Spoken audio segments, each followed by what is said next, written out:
What's going on, YouTube? Welcome back to another episode of the SO Show. I apologize to Ryan Day. I apologize to the whole Ohio State football team, organization, and everybody else. Because I'm not going to lie.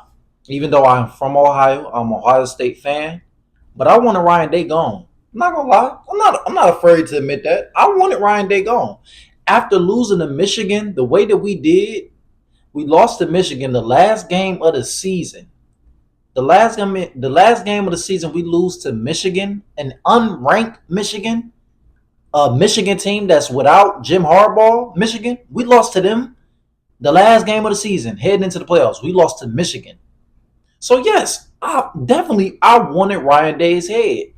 I'm not gonna lie. Like I pause. Now I did say if Ryan Day loses to Michigan, he's got to win a national championship at the end of the year to redeem himself. In order to keep his job, he had to win a national championship this year. Now, but shout out to Ryan Day. He got the job done. But I just want to talk about how Ohio State had the toughest road to the national championship ever in history. Because and the reason why I say this is because one, they lost to Michigan, right? They lost to Michigan the last game of the season. They had to forget about that loss. That's a major rivalry loss that they lost again for the third time in a row. So for them to just shake that L off and head into the playoffs and dominate the playoffs in a way that nobody expected them to ever do, that says a lot about Ohio State and how Ryan Day coached his team and how much everybody trusted one another to just keep it going. Just focus on the bigger picture, and that bigger picture was winning that national championship, and that's exactly what they did. Now it did help that first round that they had to face Tennessee. It did help that they were at home, so that means yes, you have the fans on your side, you have your home. Everything is going to be filled with red and gray all throughout the stadium. So that did help them a lot, and that helped them forget about that Michigan loss. You know what I'm saying? So them beating Tennessee and the way how they didn't just beat Tennessee, they blew Tennessee out. And the fact that they did it in that fashion, that said a lot about them and their character, and it showed that they didn't care about losing to Michigan. They forgot about that.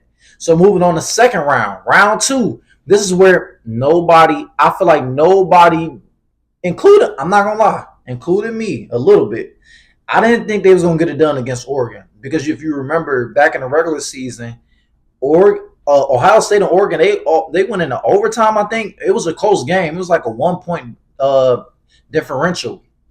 So it was a very close game, and this was their biggest. This was their biggest test. This is the number one ranked Oregon team, and the fact that they went out there and handled business. They blew Oregon out. And nobody expected that. This is number one ranked Oregon, and they blew them out. So moving on to round three, again, this is the number three. This is number three ranked Texas. They're at Texas. Everybody knows Texas. Everything is big in Texas. So can you imagine going into Texas in a Texas field full of fans? The whole stadium was probably 90% of Texas fans.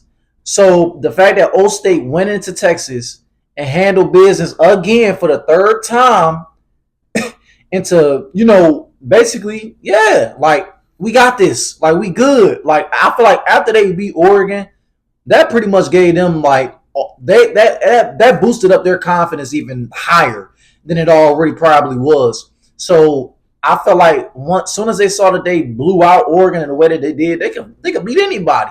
So, and that's exactly what they did. They beat number three Texas.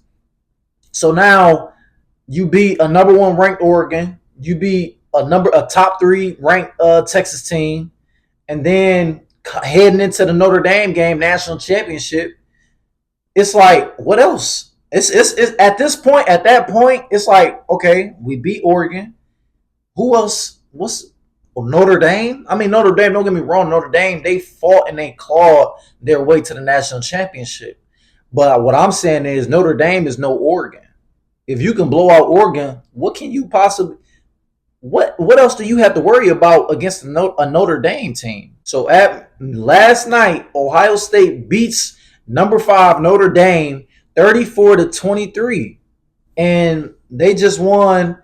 The last time they won a national championship was back in 2015, and that was when Urban Meyer, that's when Ezekiel Elliott, Cardale Jones, all of them boys. And Ryan Day got himself a natty, and he pretty much gonna solidify himself as one of the greatest Ohio State coaches. He's gonna be in that name and that pool of great Ohio State head coaches. So Will Howard, he finished with 17 to 21 passes, 231 passing yards, 2 touchdowns. Quashawn Junkins, he had a great game, 11 carries, 100 yards. He had a receiving touchdown and a rushing touchdown. Jeremiah Smith, 5 catches, 88 yards, a touchdown. He had a big time play towards the end of the game that pretty much solidified, basically solidified them winning that game. Jeremiah Smith had a real good game, a real great bounce back game because Texas shut him down completely in that in that semifinal. So that was a big game for Jeremiah Smith, and he definitely needed that type of game. Again, I want to talk about Will Howard though. Will Howard was so efficient this game. He at one point he was 13 for 13, I think in the third quarter or right before halftime. He was like 13 for 13, didn't miss a pass. And he was doing a lot with his legs too. Like a lot of the first down conversions that they had, a lot of them was Will Howard running. He had 9. Will Howard himself had 9 first down conversions just by him just running the ball, just him running the ball and taking off. Like, so Will Howard was very efficient passing and with his legs. Riley Leonard, shout out to Riley Leonard, man, of Notre Dame. He finished with 22 or 31, finished with 255 yards, 2 touchdowns. He did try to drive a comeback for them, but he ended up short. Jaden Grayhouse had 6 catches, 128 yards. Now, and 2 touchdowns. Now, I will say Riley Leonard played a heck of a game. Now, what kind of like I'm not gonna lie, it did not surprise me. Riley Leonard started off the game hot. I mean, that Notre Dame had, it took them 18 plays and they took up majority of the whole first quarter, and they scored on their first drive. Riley Leonard had 9 carries alone. Like out of those 18 plays, Riley Leonard carried the ball 9 times and basically was just converting fourth and 1 downs every single. Like Notre Dame had like 3 4th-and-1 situations, I think, 4th-and-2, 4th-and-3, and all Riley Leonard had to do was just run up the middle. And it was, he's 6'4", 220. I mean, come on now. Like, it's hard. He a big guy. He a big guy at quarterback that know how to use his legs. He know how to use his weight. And, yeah, you would have thought that this would have been a real good – I mean, it was still a good game, but you would have thought, like, Notre Dame would have just, like, it would have been a back-and-forth thing. Like, Notre Dame scored one, Ohio State scored the next one. Notre Dame scored the other one, then Ohio State come back. You would have thought it'd been that game, but it just so happened that was not the case, especially like during the middle of the game. So like after that first drive, after Notre Dame just marched down the field, they really didn't succeed in nothing else after that until the third, like towards the end of the third quarter. And I called it too because I feel like Riley Leonard really was like driving himself into the ground, literally driving himself into the ground.